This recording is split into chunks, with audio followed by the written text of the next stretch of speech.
Okay, we are continuing. Last week we finished the Shar HaBitachon, the gate of trust, and gate of trust in God, and now we are moving on to the next gate. If you look in the chat, you'll see a link in Sefaria to the gate. If you have this edition, either in the full size or the cute edition, it's page 476, which is really the beginning of the second volume. It's the very first page of volume 2, but it just kind of continues page-wise from the previous volume. Lee, because I came a little bit late, I can't see the link in the Oh, chat. okay, hold on. I can Or it just, says this content can't be viewed here, really? which is a really strange message. I've never seen that one before. So just repost and let's hope for the Oh, okay, best. let's see what's going on here. Uh, uh, uh, uh. Yeah. Oh, okay, wait, that's not. Okay, Did thank that you. work? Did that work? That Okay. worked. Okay. Okay, did you get it? Did you post it? Got it. Yeah, Got we it. fixed it. Okay, very good. To meeting group chat. Okay, that's it. Okay, and I posted also. Okay, so we are set, and we'll start out. So to start out, it begins. He starts actually page 475. Having preceded this gate with the discussion of trust in God, may he be exalted, I think it proper to follow with an explanation of the multifaceted obligation of all religious acts be wholly devoted to God alone. So the subject of this, the actual subject of this is Shar Yichud HaMaaseh. It's a hard term to translate. It means literally the unity of action, a wholeheartedness in action, a completeness of action. And he's going to explain what that means. He says, for this refines the inner life, purifies the heart of any foreign element that would ruin these acts, saves one from various forms of ingratiation, right? Ingratiation is chanifa, of flattery and such things, which leads to affectation and to flattery of others. As Elihu said, and he's quoting from the book of Iyov, Elihu was one of the friends of Job. Let me not be partial to any man or be timid in speaking to another person, for I do not know how to speak timidly. And so it's interesting that what he's saying is that the main value of this idea of being wholehearted is that you're dedicating your service to God and not worrying about what other people think of you. Which is, I think is a fair assessment of one of the real obstacles, not only to spiritual growth, but also to psychological growth, or just to emotional growth, is spending a lot of time thinking about what other people are thinking about you. And so he says right off that if we're focusing our attentions on God in the way that we're serving God, then we're not focusing them on other people, and we're not going to be concerned and about what other people think of us and think about what they're doing. So he says it's now fitting to explain the following 6 aspects of the wholehearted devotion of acts. Remember that he always does this, right? He loves lists, right? So he always starts out by giving us our laundry list of where it is that we're going to go. So what constitutes wholehearted devotion of acts to God? Okay, definition. How do we get there? How is it achieved? To which acts does this obligation apply? What kind of things inhibit it? Like, what are the things that prevent you from doing it? How can these inhibiting factors be removed? How do we get rid of them? So that each act that one performs may be wholly devoted to God's name. And finally, how should one be careful of his thought, on guard against it, and in control of it? Okay, so we're going to start out with the definition. So he starts out with, he says, but what is this thing which is called the wholehearted devotion, or this unification of act in relation to God? So he says it is the intention in public and private acts of worship for the sake of his name to do his will alone and not to win the favor of human beings. Simple. It's very, very straight, very, very straightforward. Very straightforward. And by the way, don't worry about your line dropping or any of these things. This is a technology. I see some note in the messages. There's this technology is just like it is. People drop out, people drop in. You know, we're used to those the vagaries of technology. Nothing to worry about. So the goal is to do God's will and not to be worrying and not to be worrying about the ratzon haburim. He says, by the way, he says it's just his favor of human beings. He uses the word for human beings. He uses the lowest common denominator. There are many words in Hebrew for human beings. This means literally creations, not just human beings, but you're not even going to worry about what animals think of you. Maybe it's not. It's the lowest level of human beings. Anybody, anybody.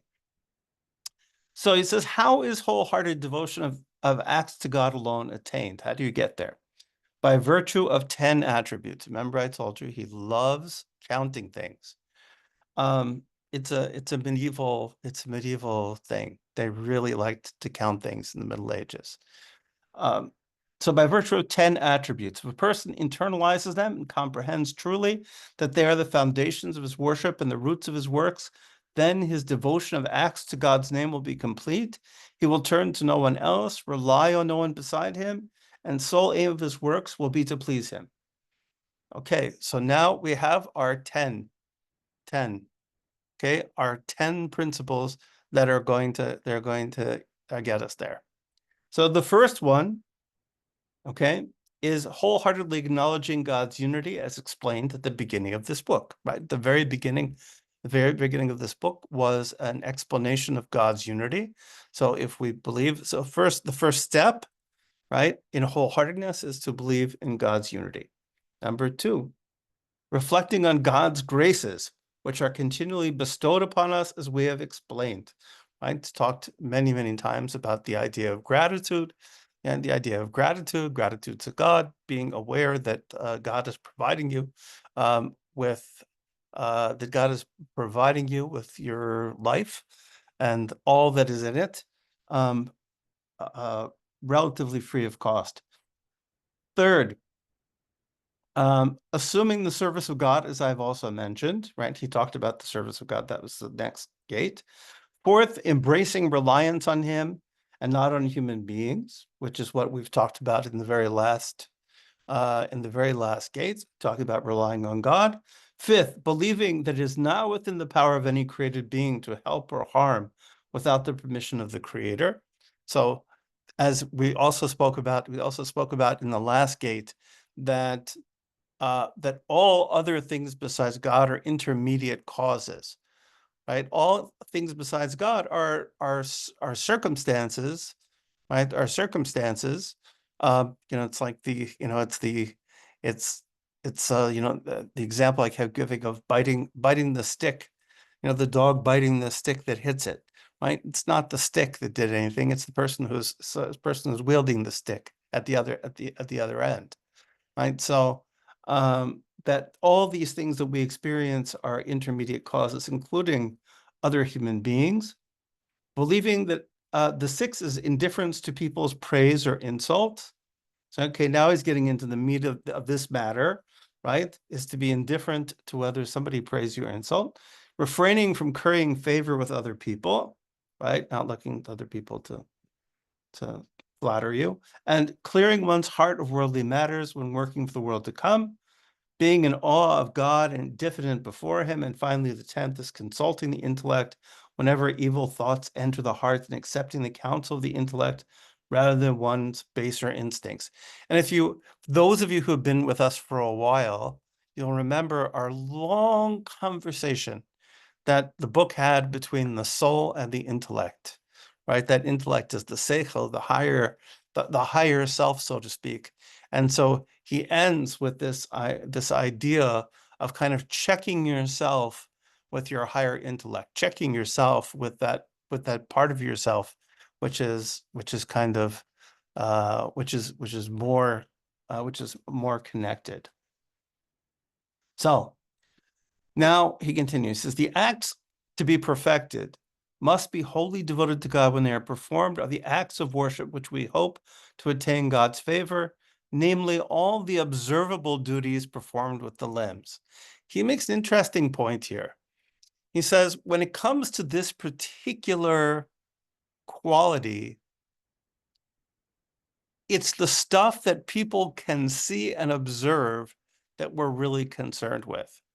Because when it comes to the duties of the heart, right? When it comes to whether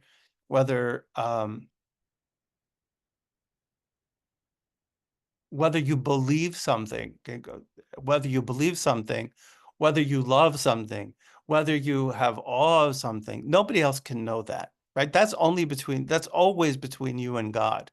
That's always going to be between you and God. And so there's no question of you're worrying about what other people think. But when you're doing things on the outside, right? So I'm going to synagogue, I'm praying, I'm feeding the poor, I'm uh, I'm studying, I'm teaching, all of these things. So in all of these cases, when it comes to the stuff that other people can see, then the danger comes. Am I doing this wholeheartedly for God, or am I doing it partially for God, but partially also so that I'm going to get credit from other people, so that I'm going to get other people going to say, oh, you're doing a great job, pat pat pat, or I'm going to get an award, or I'm going to get some kind of remuneration for it. So he says, in these, one's aims in doing them might become something other than for the sake of God. One's aim might be to adorn himself with them for other people and to be honored and praised by people for having performed them. Right? That's the danger. The danger is that you're going to be doing them for other people's approval, and not for the approval of the Creator, for whom these acts of service are created. It's impossible, however, to curry favor or gain honor or praise by fulfilling any of the duties of the heart, because people do not know what is in one's heart. Rather, one intends them for the sake of the one who observes, namely, the Creator alone. It says, as it says, he quotes Yirmiyahu, the prophet Jeremiah. It says, "I, God, search the heart and test the mind." Right? Only God knows the heart. And there's one of the most beautiful verses in the entire Torah is "Ve'ahavta recha kamocha, ani Hashem." It says, "Love your neighbor as yourself. I am God." So the commentators ask a very good question. It says, why does it say, I am God"? It could just say, "Love your neighbor as yourself." Why does it tell you I'm God? You know he's God, right? It says, "Love your neighbor as yourself. I am God. I'm the only one who's going to know whether or not you love your neighbor, right? I'm the only one's going to know. It's not going to be possible for anybody else to know, because I could do, you know, let's say, I help out. I have a very nice neighbor, Rosalisa, over on the outside, right? Is if I help out Rosalisa, right? I help out Rosalisa. Maybe I'm doing it. Even forget about what I feel. Forget about what I feel. Let's say that love in this case is a mode of action. Is a mode of action. Right? Love in the Torah is always a mode of action. You can't legislate. You can't command a feeling. You can only command a mode of action. I can't command you to feel something. So if I say to you, love your neighbor, it means behave, right, in the manner as one who loves. So if I do something for Rosalisa, right, and I do a favor, only God knows whether I'm doing it for an ulterior motive because I want Rosa Lisa to do something back for me, or right, or if I'm doing it, or if I'm doing it because the God told me to love my neighbor, and I'm doing and I'm doing this the beautiful service of loving my neighbor, right?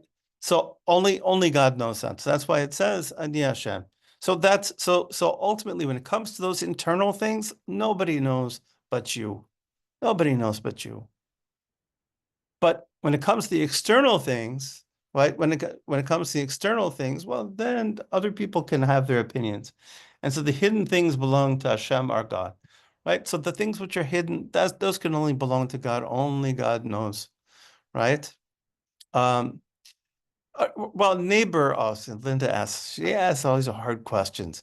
Is neighbor to be understood in a particularist or universalist way? And the answer is yes. The answer is yes. No, I mean, where you draw, you know, this is this of course the great question of the Gospels, right? The great question of the Gospels, where that's exactly what the Pharisee asks Jesus, right? And well, that's his response. He says, "Yeah, but who is your neighbor?" Right? But who is your neighbor? And um, I think people draw that circle in different ways. I personally, if you're asking me, I draw the circle as wide as I possibly can because I feel like it helps me to live in a much better world. You know, I saw somebody the other day who said that he went to a particular country and he said for the first time in his life, he didn't feel like a minority. And and and I felt very bad for because I haven't felt like a minority for a very long time. I think I've felt very much like a part of humanity for a very long time. And so I don't think I go anywhere and feel like a minority. I mean, I feel like a particular thing. I mean, I have a particular identity, but I'm not a stranger in this world, even in Appalachia. I'm not a stranger, I'm just a guy, among other people having the human experience. So I would draw it very wide, but some people wouldn't. Okay. Um, Now there are three things that inhibit the wholehearted devotion of acts to God. So one, failure to understand God and his graces, right? Two, failure to understand God's commandments and teachings. Three, the temptation of man's evil inclination and suggestions to him pointing to what will attract him to this world and deter him from the path of the world to come.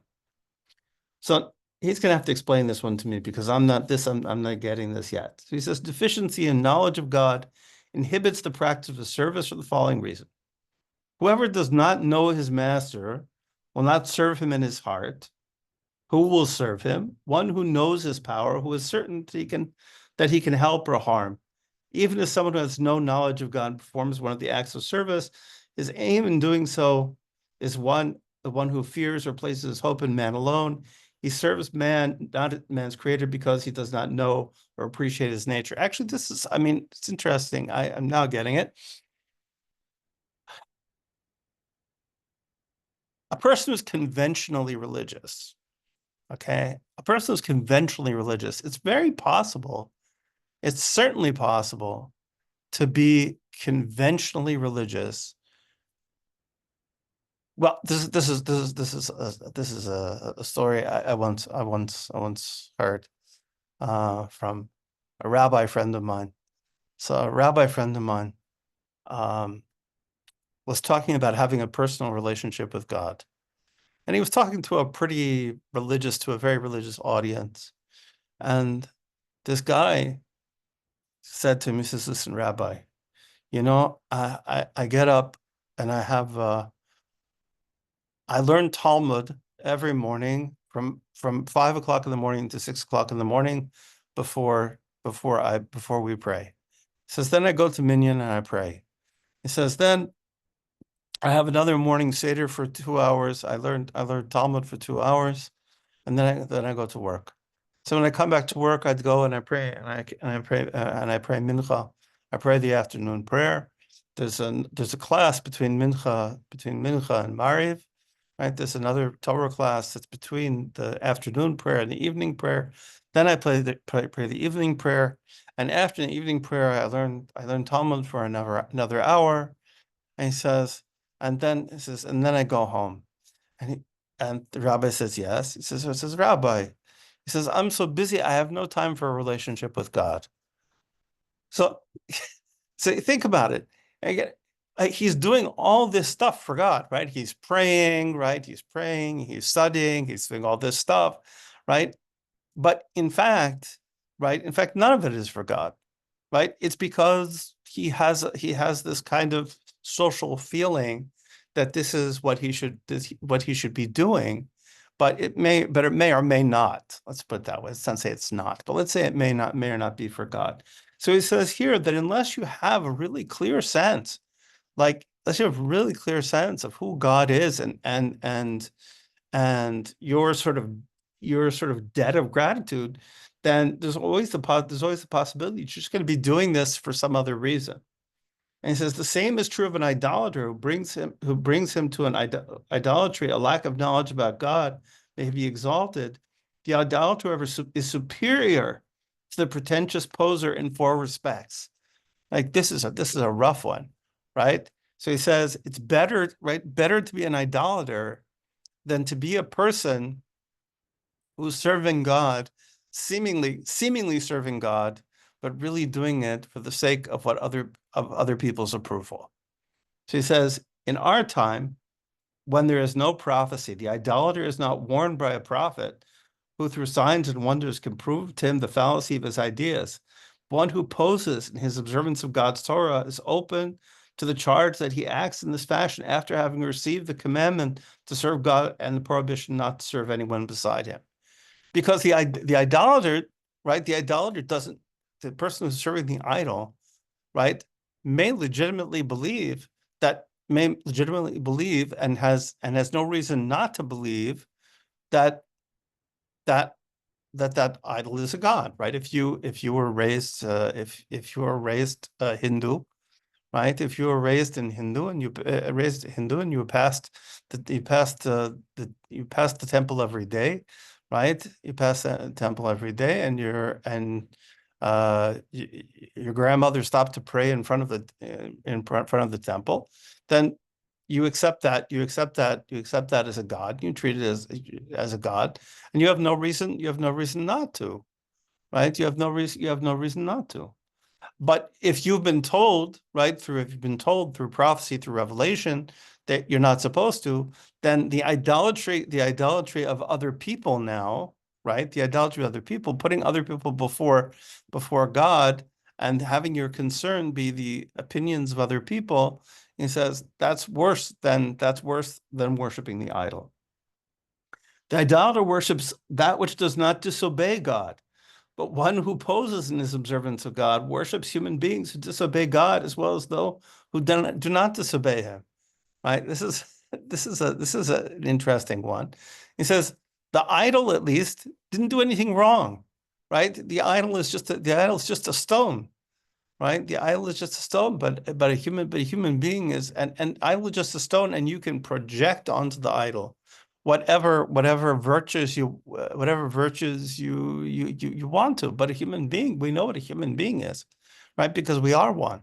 We know that human beings are flawed, uh, and so to invest that importance in the opinions of other human beings is a much more pernicious kind of idolatry, it would seem. It says the idolater serves one thing only, but there is no end to those whom the poser serves, right? The person who's seeking the approval of other people. You're not, it's not just one idol you're serving, right? You're serving, and you never know how many they're going to be, right? Every day you're going to have a new one, right? Because it's going to be a new person who you have to please, right? There's going to be a new person whose opinion is going to matter to you. So the idolater's nature is not hidden from people. They can be wary of him, for his denial of God is public. The poser's denial, however, is not apparent. People trust him, so he can harm them in ways that an idolater could not.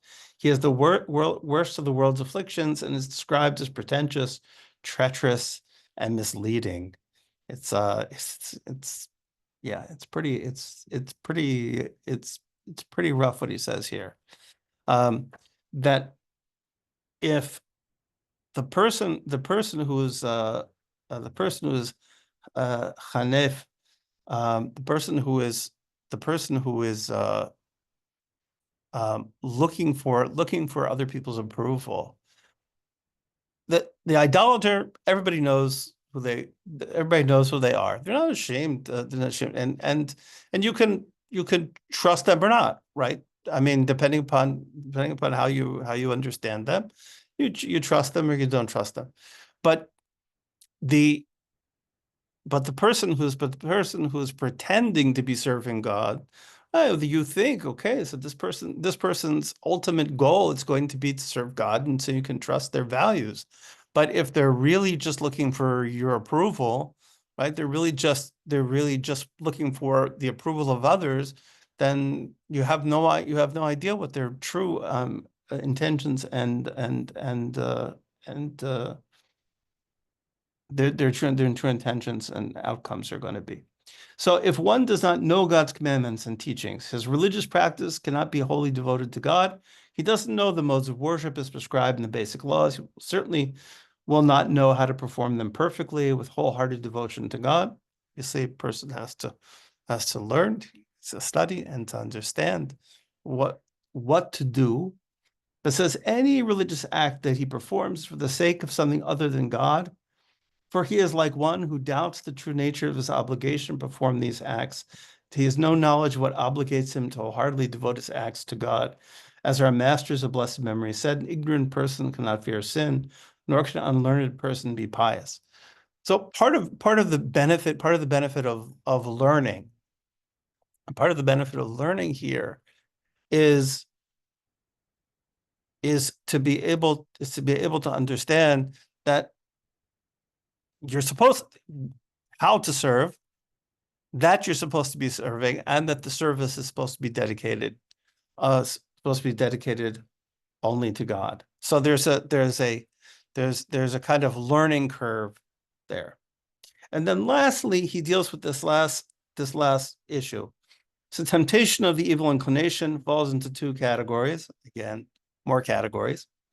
One, thoughts that create doubt about true notions and corrupt one's faith so that he cannot perform any religious act properly. And so a person who really just, for whatever reason, the something inside them just prevents them from being able to serve God. They just they have basic or fundamental doubts. And second, objections and arguments should maintain that what he so eagerly seeks to attain, the devotion of acts to God, is neither obligatory nor exemplary, right? That this is not, that this may be something that somebody wants to do, but it's not something which is really, which either you're obligated to do or that would even be a particularly good thing to do, and instead encourages it to work for this world and its inhabitants. Now, the last part, he says, was leolam hazeh uyoshvav. Now, that sounds like that seems like a strange thing to say, because he says, wait a second. So aren't we supposed to be working for the world and its inhabitants? I mean, so the answer is yes. Okay, we weren't created to sit around and pray all day. We weren't created to sit around and to read books all day. What we were created also to build the world, right?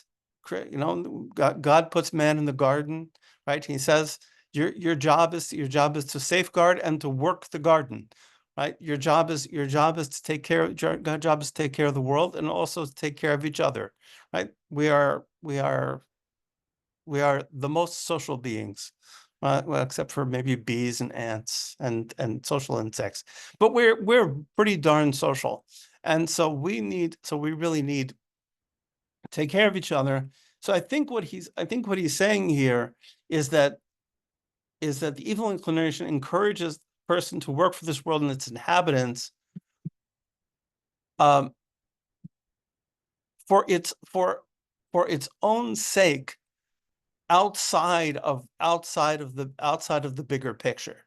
And the bigger picture being that this is God's creation, that this is God's world, that these are God's people, the best of his creation, the best of his creation that he that the best of his creation that he's placed on in the world, that has consciousness and emotions and all of these things.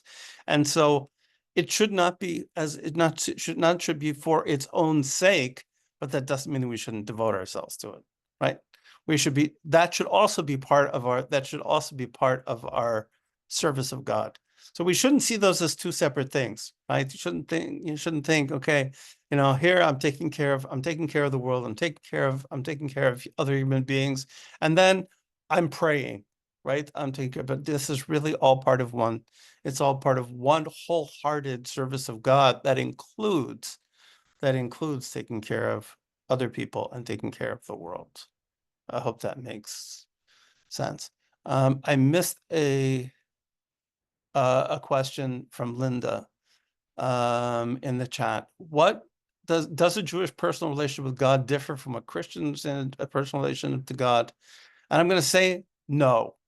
I think unfortunately I'm going to get myself in trouble.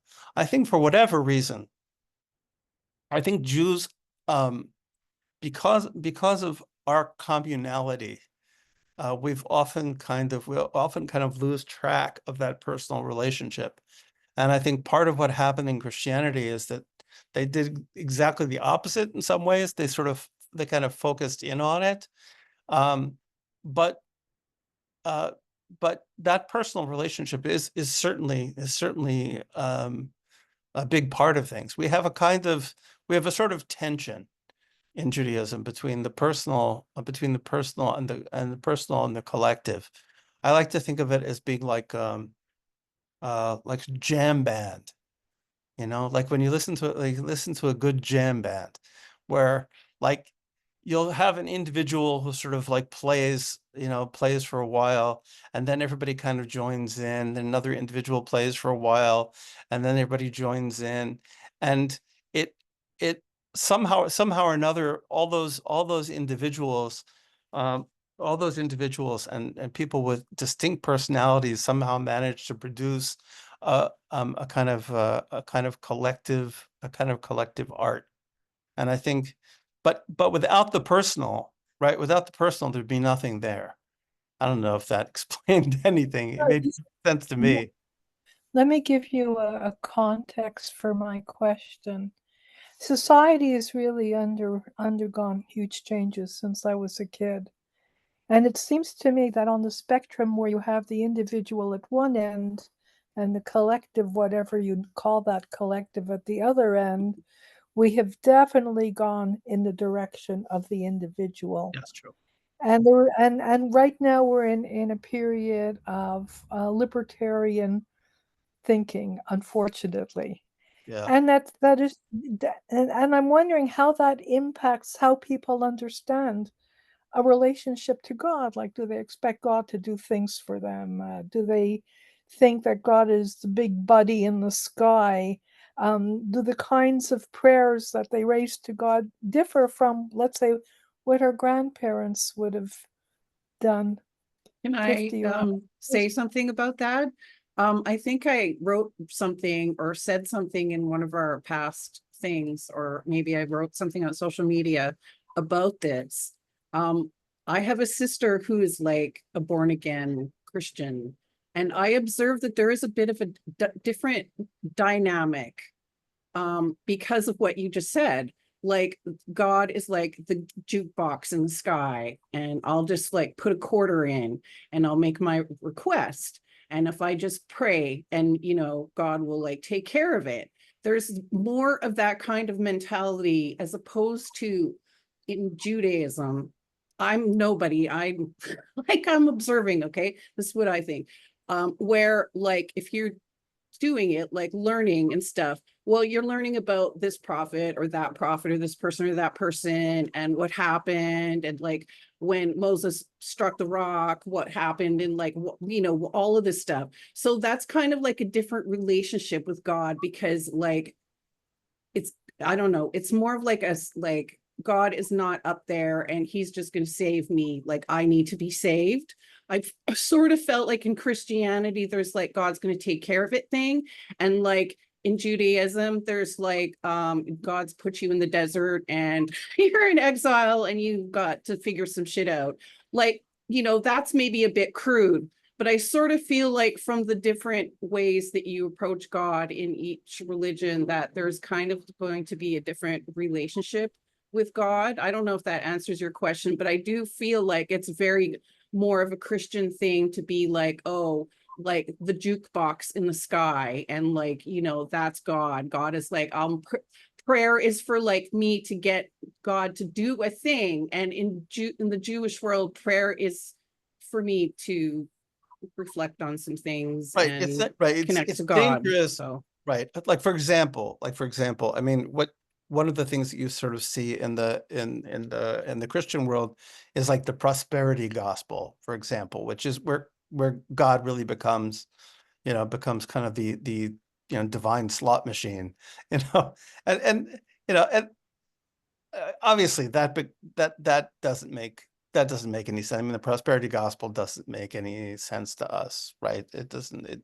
I don't think there's much room in kind of Jewish theology for the prosperity gospel, right? The idea that I just had to plant seeds by sending money to to some um which means if you want to send me your seeds, that's okay. Feel free, feel free. I'll be happy to grow them. But don't expect anything back from God for that. It's not going to happen. So, yeah. So I think that there is that danger, and I think also that's the danger. Remember in the last gate we talked about where he said that the worst thing you can do, he was the one that he was the worst thing you could do is to serve God on on condition. Like, okay, if you do this for me, then I'll do this for you. And the prosperity gospel and all that is all full of that, right? I'm going to send you my $1,000 and I'm going to send you my $1,000, my last $1,000 in the expectation that you're going to fill my bank account, right? And then, and people are sitting there watching their bank accounts, waiting for the money to magically fill in. And of course it doesn't. So yeah, so he spoke pretty clearly about that kind of mentality. I just want to add that there's obviously going to be a different way of seeing God cultivated, because in Christianity you mostly learn about rules or that kind of like thing, whereas like if you in Judaism you're learning like about the Torah, and so you're learning about like okay, what does that say in Hebrew, and like what are the double meanings of things, and We like have a I lot of don't know, rules too. yes, you do have a lot of rules, but like I feel like there's more of a, like, this is me being a Catholic. I didn't learn anything about I didn't like we learned about this, these are the rules, and like go, these are like the things you have to do and stuff. Like it's like that guy, oh, I spend all my time, learning the things and like not like learning about how to connect to Yeah, how to connect to that stuff. I guess everywhere has that, but I yeah. feel like there's a more of a focus of There's a lot. that's There's a lot of my time. perception. There's a lot of time spent on understanding the rules and understanding Yeah. the rules and understanding the logic of the rules or the illogic Yes, and I rules. feel like that's Yeah, important because there is not that same right, effort made. right. So I I think think that that is goes, yeah. a holy effort. So Yes. next Wednesday we're going to be talking about the evil inclination. I'll just before I'm going to close in a couple of seconds just to say something about this.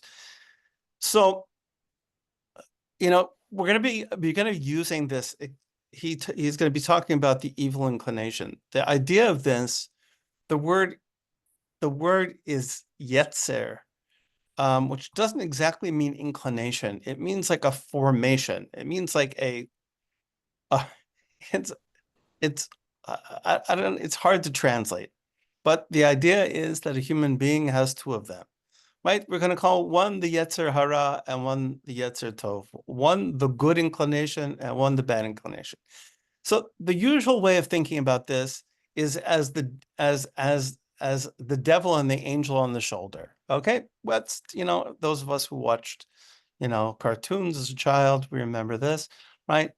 So you have the angel on one side, and right, you have the devil on one side going, do it, do it, do it, right? And then you have the angel on the other side, the other shoulder going, no, don't do that. That wouldn't be nice. Don't be a good boy. Don't be a bad boy. That says, don't be a bad boy, be a bad boy, right? So that's one way of seeing the good inclination, the evil inclination, and the good inclination. However, the Torah really rejects that primitive view, and says, well, wait a second.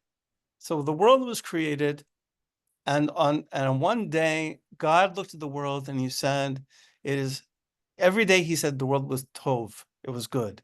And one day he said it was tov ma'od, it was very good. And somebody said, well, what was that very that he was so excited about? And he said, it's the evil inclination, the Yetzer Hara. And somebody said, wait a second, it doesn't make any sense.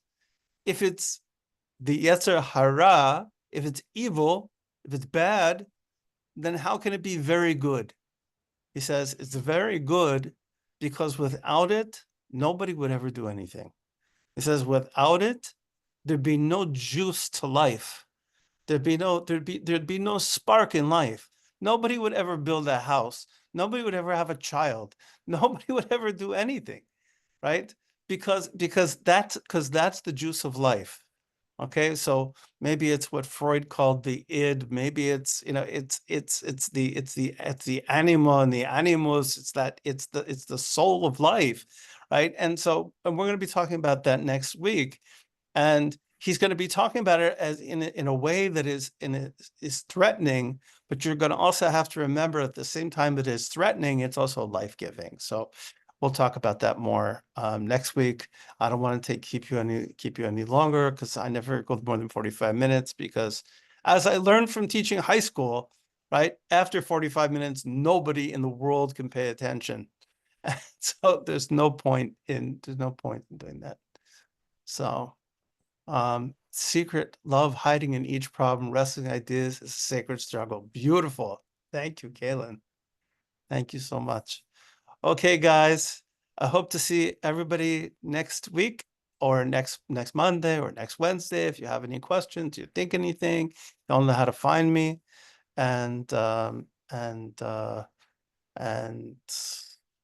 Hashem, we'll see each other again soon. Thank you so much. This was Thank beautiful. you. Thank you. Thank you. See Bye. you. Bye.